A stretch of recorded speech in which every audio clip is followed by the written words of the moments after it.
faveur immérité, Utanango,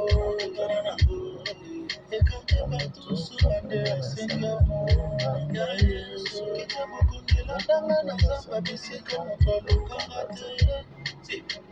kangate, never leave me alone. You never leave me alone today. You be the one who go dance for you. Nitumananga olonga, nikumananga omema. Nitumananga olonga, nikumananga omema. Alongolanga sonye, alongolanga sonye.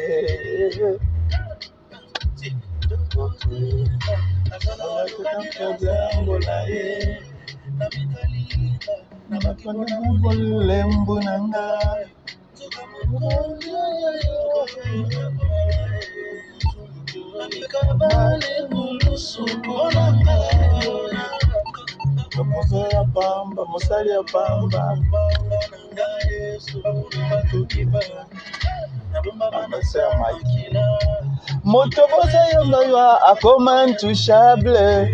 Shalom, shalom. Shalom, shalom. Comme Fiston Boy est en train de dire, mes combats mes charges, il a emmené, et mes combats, il les a gagnés. Vraiment, que Dieu soit glorifié pour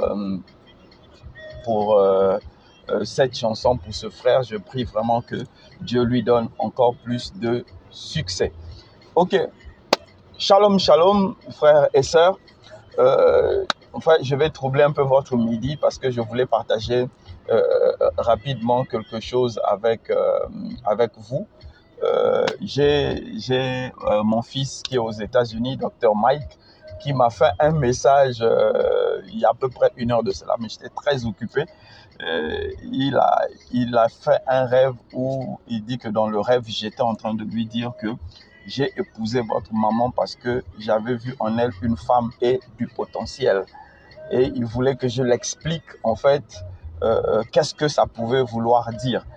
Donc j'ai décidé, je me suis dit, au lieu de lui parler à lui seul, je vais en faire carrément un petit réel pour que ça touche le plus de personnes. Donc Mike, ta réponse, la voilà. Et pour commencer, je prie vraiment que ce que je vais dire puisse toucher les gens, puisse aider quelqu'un à avancer, à s'instruire, à être transformé par la grâce et l'amour du Seigneur Jésus. Donc vraiment pour commencer, nous allons regarder la Bible dans le livre de Proverbes 19, le verset 14. La Bible dit ceci: on peut hériter de son père une maison et des richesses, mais une femme intelligente, une bonne femme est un don de l'Éternel. Une femme intelligente, une bonne femme est un don de l'Éternel. Donc, quand on est en train de nous dire ça là, et on va encore dans Proverbe 31. Dans Proverbe 31, le verset 10, il dit: qui peut trouver une femme vertueuse? Elle a bien plus de valeur que les perles. Comme aujourd'hui, nous, on ne comprend pas trop la valeur des perles. On va dire que de l'or, que le diamant. Et pour finir, il ajoute au verset 11 que le cœur de son mari a confiance en elle. Donc, la femme vertueuse est une valeur plus grande que l'or, parce que la femme vertueuse permet en fait à l'homme d'acquérir l'or, de l'argent, une bonne position. Bon, bref, pour continuer, on dit au chapitre 31, verset 23, on dit que son mari est considéré aux portes quand il siège au pays. Donc, on va mettre ça dans le contexte,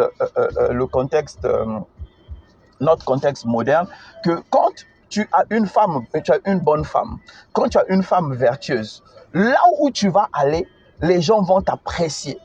Les conférences que tu vas participer, les gens vont t'apprécier. Pourquoi? Parce que la femme que tu épouses te donne du volume, te donne de l'espace, te permet d'être le mari, te permet d'être la personne que tu dois être parce que tu as une femme qui te pousse. Et c'est quoi le vrai mariage? Le vrai mariage, c'est un bon homme, une bonne femme et Dieu au centre. Ça fait la corde à 3 fils. Et on dit que la corde à 3 fils est difficile à rompre. Or, pour créer une corde à 3 fils, il faut que les 3 fils aient la même nature. Donc, quand le mari a déjà la nature de Dieu, il faut que la femme ait la nature de Dieu. Et quand Dieu s'ajoute, on fait, excusez-moi vraiment, on fait une corde. Pardon, s'il vous plaît, vous qui êtes là-bas, essayez de me dire si le son est bon. On fait une corde solide qui peut soulever, qui peut attacher des grosses masses. Ok. Donc, pour moi, la première chose, quand on parle d'une bonne femme, la bonne femme, c'est celle qui est capable de prendre soin de son mari. Parce que un mariage commence par l'homme et la femme. Donc, la bonne femme est celle qui est capable de prendre soin de son mari. Maintenant, nous allons regarder. Prendre soin, premièrement, on commence par la terre. On ne va pas d'abord dans le ciel, on commence par la terre. La bonne femme doit pouvoir nourrir le ventre de son mari. Parce que quand une personne se marie, elle s'attend à manger des bonnes choses. Les choses selon son cœur, les choses selon ses désirs. Même quand il n'a pas beaucoup d'argent, le peu qu'il trouve, la femme doit pouvoir lui faire des repas qu'il va manger et il va apprécier en sachant que ça a été fait par sa femme, fait avec amour. Or, qu'est-ce que nous constatons aujourd'hui? Beaucoup de femmes cuisinent très mal, sans amour. C'est juste, bon, je vais mettre quelque chose pourvu qu'il mange. Et le pire pour moi dans tout ça, ce n'est même pas encore cette femme qui cuisine mal. Mais pour moi, le pire, ce sont les femmes dont les maris mangent toujours dehors. Quand ton mari ne mange pas à la maison, tu n'es pas une bonne épouse. Je ne parle pas de midi quand on est au travail, on prend la pause au travail, mais je dis le temps où l'homme peut manger à la maison. Quand l'homme ne peut pas manger ta nourriture et manger ça avec goût, tu es une mauvaise femme. Parce que le temps où l'homme est à table pour manger ton repas, il y a 2-3 choses qui se passent. Premièrement, il apprécie ta cuisine. Ça veut dire qu'il apprécie une facette de toi que tu lui livres. S'il vous plaît, partagez le live aux gens. Les gens ont besoin de ça. Tu lui livres une partie de toi, une de tes capacités que tu lui livres, celle de faire la cuisine. Deuxièmement, quand ton mari est à table, c'est une occasion pour vous de papoter, d'échanger sur les choses. Les choses, les enfants, la maison, les inquiétudes. Ça vous permet d'échanger. Il y a 2 lieux où on échange. Il y a le lit conjugal, mais il y a aussi la table. Et souvent, à table, comme on dit, une bouche qui mange n'est pas fâchée. Donc, pour moi, quand le mari d'une femme, sur 7 jours, mange 4-5 jours dehors, la femme est mauvaise. C'est elle qui n'arrive pas à donner à son mari le goût de manger. Même si vous ne pouvez pas manger ensemble à midi à cause du travail, mais vous avez le soir. Donc le soir, tu lui fais un repas où il mange et la femme assiste si elle ne veut pas manger. Ou bien elle attend le mari, elle mange avec. Moi, 16 ans de mariage aujourd'hui, chaque jour, presque, je mange toujours avec ma femme. Que ce soit si je vais manger à midi, si c'est possible, ou que ça soit le soir. Elle s'arrange, même si elle a mangé, à grignoter quelque chose à côté de moi. Maintenant, les rares fois où je mange quand elle n'est pas là, c'est quand je mange très tard le soir. Malheureusement, c'est ce qui est devenu une habitude. Mais elle est là, elle mange avec moi. À 16 ans, le mariage, elle peut se dire, non, ce n'est pas utile. maintenant il peut manger seul. Non, c'est une habitude que nous avons cultivée. Ça nous permet d'échanger sur beaucoup de choses, même sur les potins et tout ça, tout ça. J'écoute, et moi aussi je dis certaines choses. Donc ces choses-là nous permettent de plus échanger que si on échange au lit, parce que des fois au lit on est fatigué, tu viens dormir. Mais pendant que tu manges, tu apprécies la nourriture, si c'est possible avec un petit verre de vin, et vous échangez. Donc je disais que la bonne femme doit prendre soin du ventre de son mari. Toujours dans prendre soin. La bonne femme doit être une femme spirituelle. Je ne parle pas de la femme qui prie, mais je parle de la femme spirituelle. Do you hear me? Femme spirituelle. Écoutez, la femme spirituelle est une femme qui va au-delà. Une femme spirituelle va au-delà. Je ne parle pas de la femme qui va à l'église. Je ne parle pas de la femme qui prend 30 minutes, 1 heure pour lire la Bible. Je parle de la femme spirituelle. La femme qui parle à Dieu, la femme qui entend Dieu. Elle va au-delà. Pourquoi? Parce que, ayant la capacité de Dieu, elle est capable de prévoir les besoins de son mari. Là, on ne parle que de mari encore. Donc, une femme qui est spirituelle soutient la spiritualité de son mari.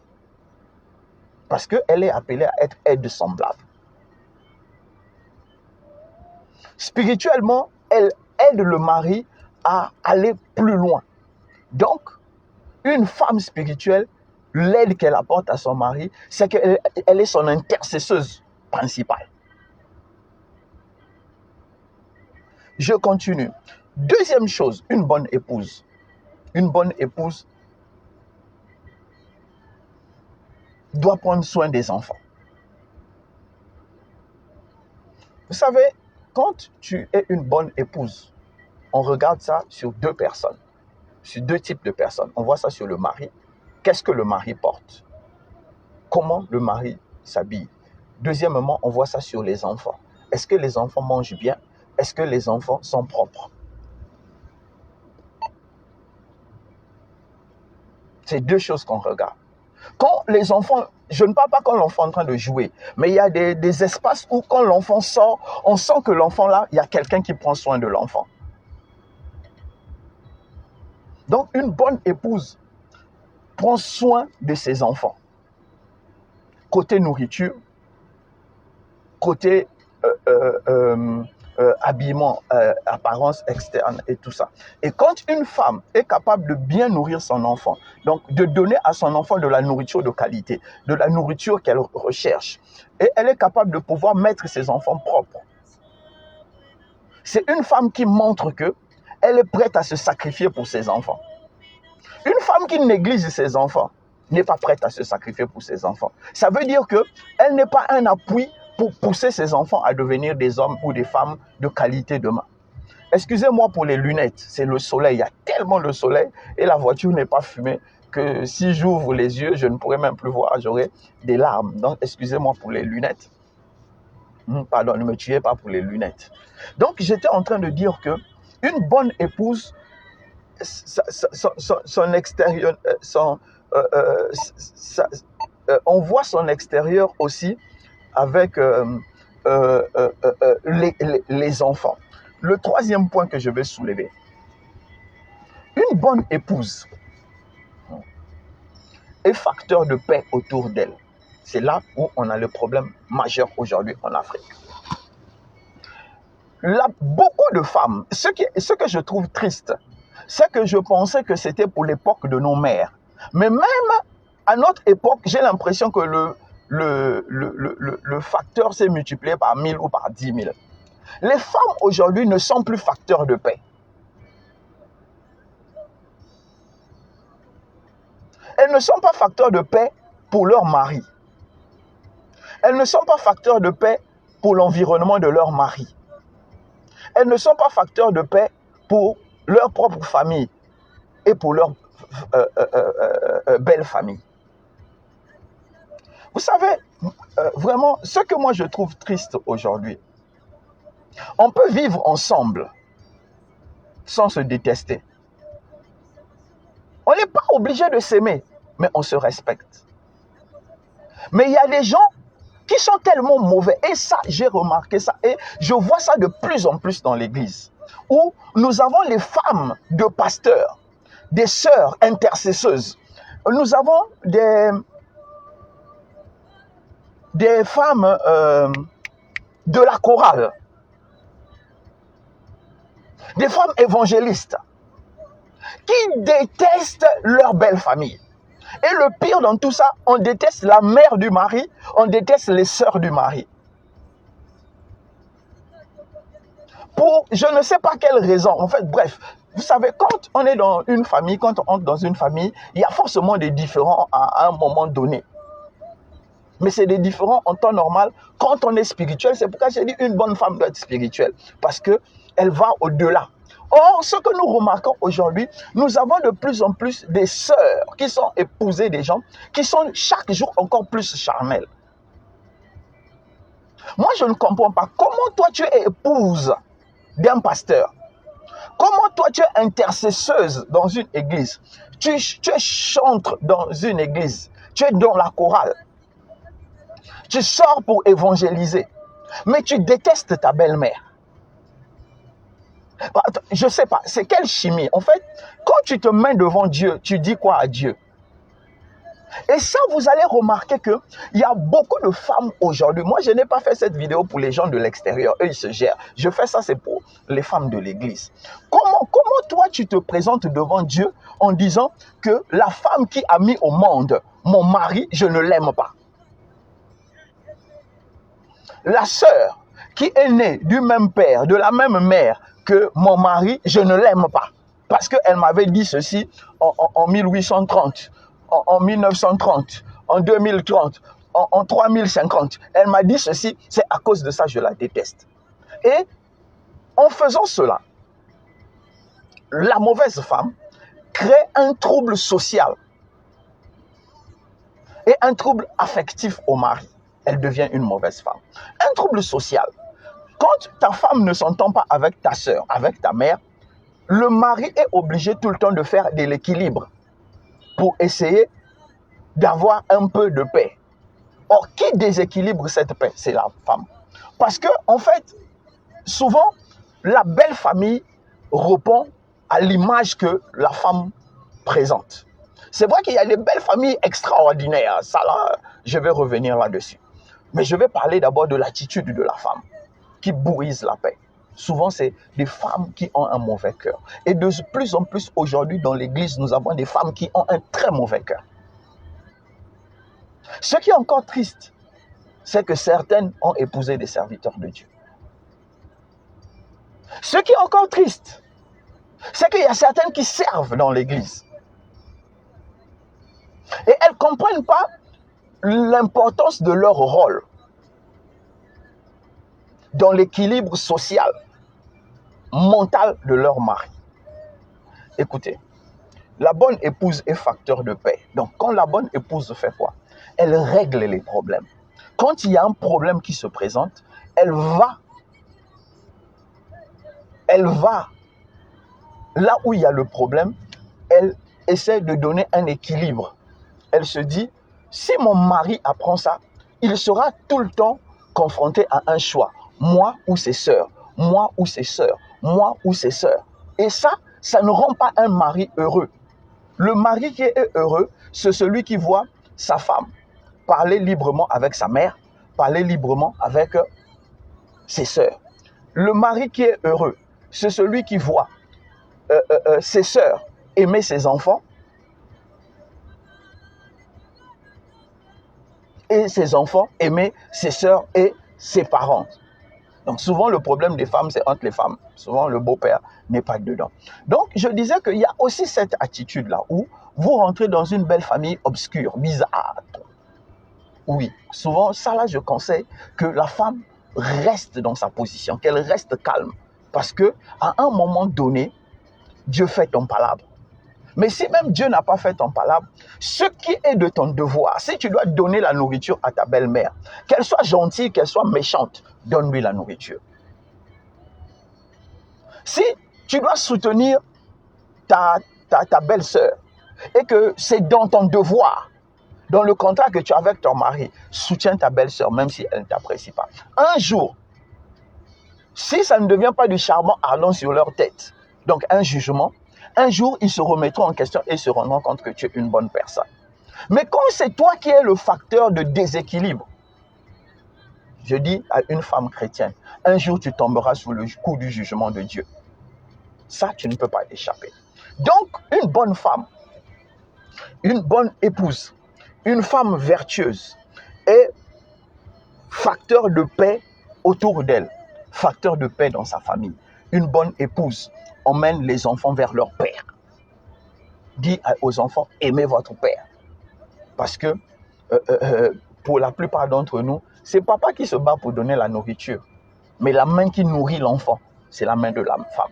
Donc l'enfant voit la main de maman qui le nourrit. Donc l'enfant est plus attaché à la mère parce que c'est la main de maman qui le nourrit. Ce n'est pas la main de papa. Mais l'enfant ne sait pas que la main de maman, là, c'est papa qui soutient ça pour que la cuillère aille dans sa bouche. Donc c'est à la femme maintenant de dire aux enfants d'aimer leurs parents, de leur père. C'est à la femme d'enseigner aux enfants comment aimer leur père. Mais j'ai remarqué dans beaucoup de familles chrétiennes, la maman s'assoit avec les enfants pour critiquer le père. Et après, quand elle dit « Ah papa, il n'y a plus d'argent pour manger. Ah, à l'école, on a demandé ceci. » Mais tout le travail que le monsieur fait, le sacrifice que le monsieur fait, comment tu t'assois avec les enfants pour critiquer le monsieur. Mais à la fin, vous mangez sa sueur, c'est une malédiction. Et ça, c'est les mauvaises femmes. Les mauvaises femmes. Je vais finir par là. Le dernier point que je voulais soulever, c'est une femme, une bonne femme est une aide semblable, comme c'est écrit. Mais ce que moi j'ai le plus apprécié, c'est ce que, excusez-moi, vraiment, je suis dans épuisement plus. Je suis vraiment dans épuisement plus. Et, ma chanson.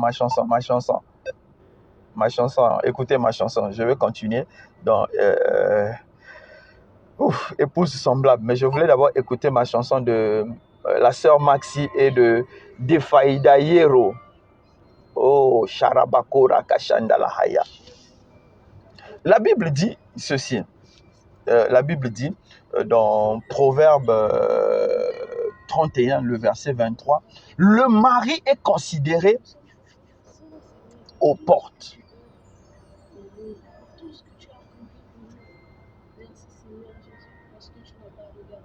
Le mari est considéré aux portes quand il s'assoit avec les gens de sa nation. En fait, qu'est-ce qui se passait dans les anciennes époques? Les villes étaient des villes fortifiées. Oh, j'aime la partie où on crie révérend Christ Mabia là. Ah, vraiment, j'aime la partie là. J'aime ces dédicaces. Ça, c'est Beck Family. Oh, tu es.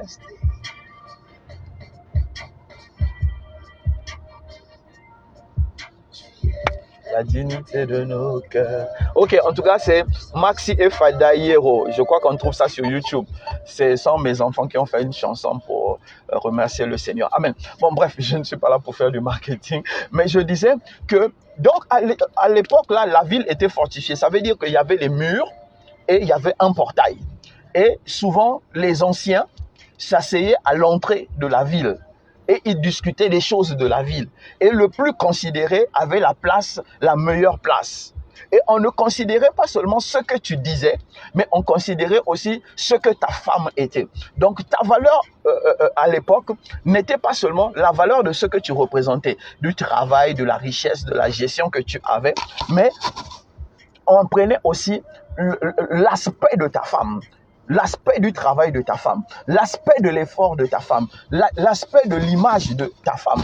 Tout ça, c'était considéré pour te donner une valeur globale. Donc, c'est pourquoi Proverbe 31, 23 dit que l'homme était considéré aux portes à cause de sa femme. Donc, sa femme est le deuxième facteur qui augmentait la valeur.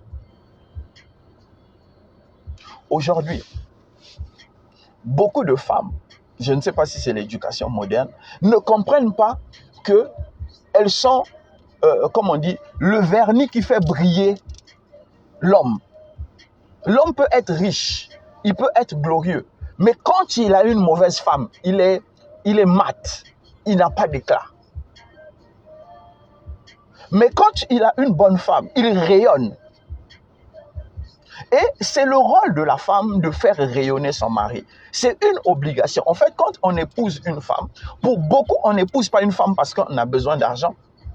Pour beaucoup, on n'épouse pas une femme parce qu'on veut des enfants. Parce que ça, là, on peut avoir ça n'importe où.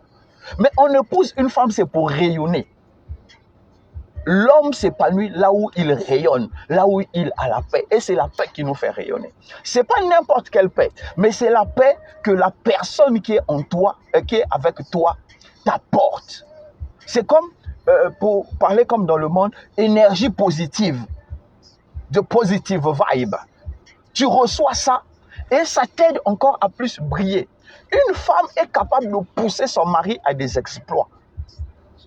Si c'est une femme qui comprend sa valeur. Mais aujourd'hui, c'est triste. Beaucoup de femmes ne comprennent pas leur valeur. Une aide semblable.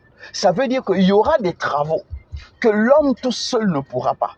Il faudrait que la femme vienne lui prêter main forte pour qu'il arrive à accomplir ça.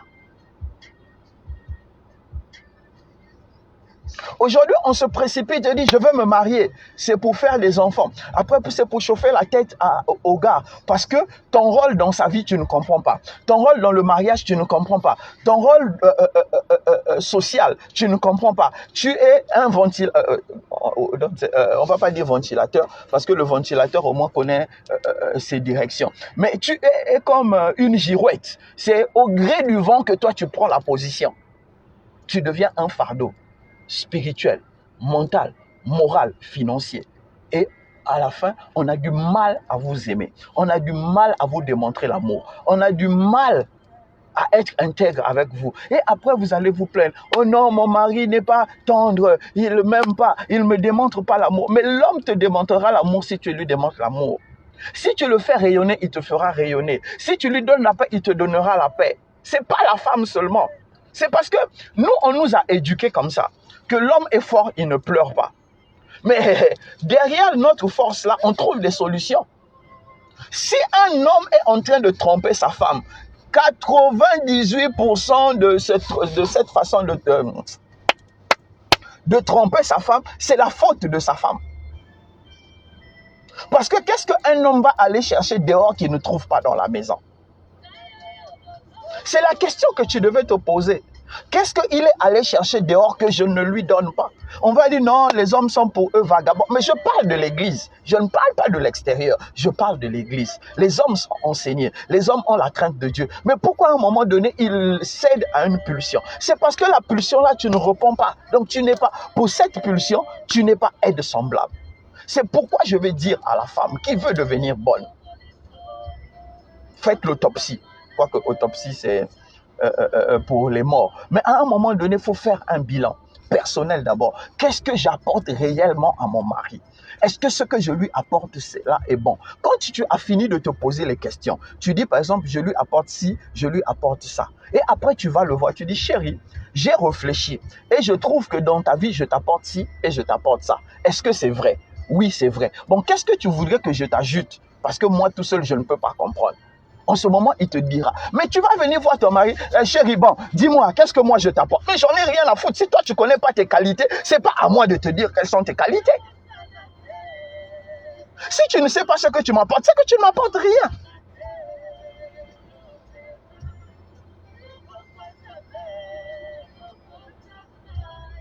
Attendez. Je travaille dans une entreprise. J'ai un poste. Je sais que j'ai un cahier de charge.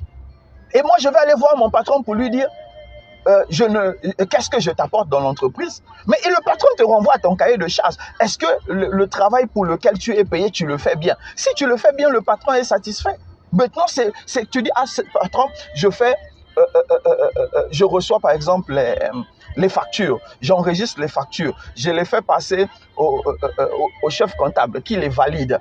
Mais bon, patron, moi j'ai remarqué que le chemin comme ça est trop long. Est-ce que en faisant ci, on ne peut pas raccourcir le schéma pour que le travail devienne un peu plus rapide, un peu plus informatisé? Est-ce que nous n'allons pas créer un logiciel de complément que nous allons utiliser? Voilà, là, le patron t'écoute parce qu'il sait que tu maîtrises ton travail et tu lui apportes une solution ou bien une contribution à une solution. Mais ça, non. Oh chérie, dis-moi, est-ce que tu m'aimes toujours? Mais attends! L'amour s'entretient dans l'admiration, je répète. La personne qu'on n'admire pas, on a du mal à l'aimer. Tu n'as pas entendu? Je vais répéter. La personne qu'on n'admire pas, on a du mal à l'aimer. L'amour s'entretient aussi avec l'admiration. Quand tu regardes ta femme, tu dis, wow, Seigneur, Robaki Shandalabaho, Roma Kandalahada. Vraiment, tu m'as donné une bonne femme. Sans cette femme, qu'est-ce que je serais devenu? Mais quand aujourd'hui on regarde, vraiment, j'ai fait l'erreur de ma vie. J'ai vraiment fait l'erreur de ma vie. Pourquoi je suis allé prendre celle-là? Et aujourd'hui, beaucoup de serviteurs de Dieu sont arrivés là. Beaucoup des gens dans l'église qui se disaient, si j'épouse une femme chrétienne, je serai en paix, sont arrivés là. Et quand ils regardent leur épouse, ils disent, ah, quelle erreur. Parce que le feuillage, la promesse des feuillages n'a pas donné les fruits qu'il fallait. Soit c'est des fruits stériles, chétifs, soit c'est des non-fruits. Et ça, c'est la femme. Le rôle qui est demandé à l'homme, premièrement, c'est qu'il puisse nourrir la famille, qu'il puisse donner à la femme ce dont elle a besoin pour pouvoir s'épanouir. Même si tu voulais un milliardaire, il ne fallait pas le prendre, parce que lui, il n'était pas milliardaire depuis le début. Donc, tu connaissais sa condition. Donc, ce qu'il te donne, c'est à toi de le pousser pour qu'il te donne plus. Mais pas qu'il aille voler. Mais en développant le potentiel qui est en lui. En l'aidant à développer le potentiel qui est en lui pour qu'il te donne plus.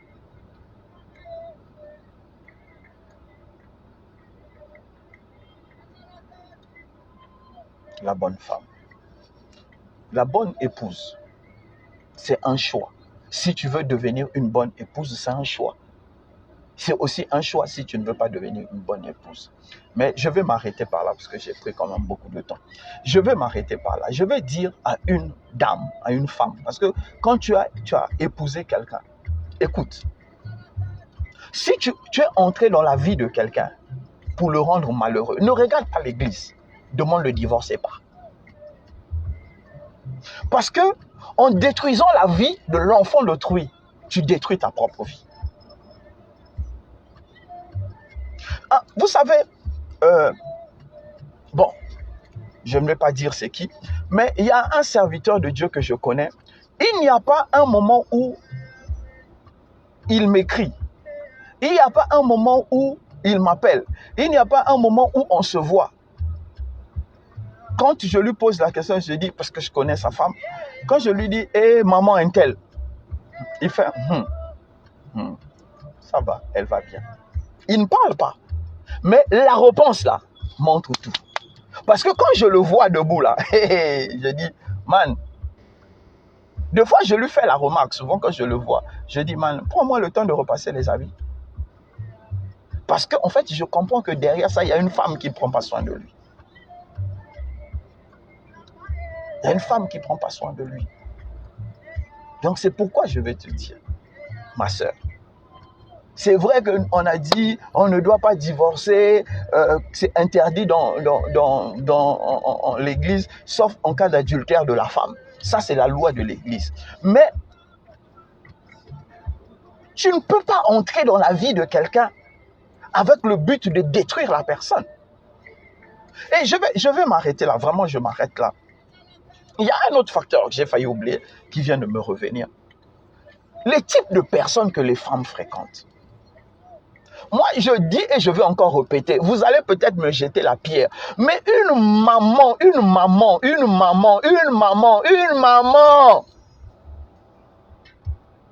qui n'apprend pas à sa fille à respecter son mari, à considérer sa belle famille, c'est une maman qu'il ne faut pas écouter. C'est une mauvaise mère. Et pour la plupart, les mères qui donnent ce genre de conseils, ce sont les mères qui ont raté leur mariage. Parce qu'une mère qui a réussi son mariage apprend à sa fille la patience. Parce qu'elle-même, dans son mariage, a supporté son mari, a usé de beaucoup de patience. Et vos mères qui sont en train de vous détruire dans des mauvais conseils, parce qu'elles ont raté leur couple. Vos copines prostituées, là. Vos copines prostituées. Certaines sont mariées, mais tu connais ses secrets. Tu sais qu'elles se prostituent. On n'écoute pas ce genre de personnes. Une bonne épouse a la crainte de Dieu. Développer la crainte de Dieu. Quand vous allez développer la crainte de Dieu, quand tu vas développer la crainte de Dieu, l'amour de ton mari va augmenter. Et plus l'amour de ton mari dans ton cœur va augmenter, plus tu deviens une aide semblable, plus tu deviens un soutien puissant, plus tu deviens un soutien indispensable, plus tu deviens l'élément central de la vie de ton mari. La bonne épouse. C'est un choix, c'est un défi. Shalom, shalom. C'est le révérend Chris Mabiala, pasteur principal du CEBEC à Cotonou. Et vous nous trouvez sur ma page, effectivement, révérend Chris Mabiala, la page CEBEC. Et sur YouTube, vous nous trouvez sur CEBEC TV. Shalom, shalom, que Dieu vous bénisse. Et je vous invite à partir de lundi 2 octobre, à partir de 6h, il y a mon temps de prière, 30 minutes de prière à partir de 6h30. Il y a mes 30 minutes de prière. Vraiment, je t'invite à participer à ce programme de prière lundi, mardi, mercredi. Chaque semaine jusqu'en décembre, on aura ces 3 matinées de prière puissantes qui vont libérer, transformer, élever, repositionner. Shalom, shalom, que Dieu vous bénisse. Alléluia, amen. Amen. Amen. Amen. Alléluia, amen.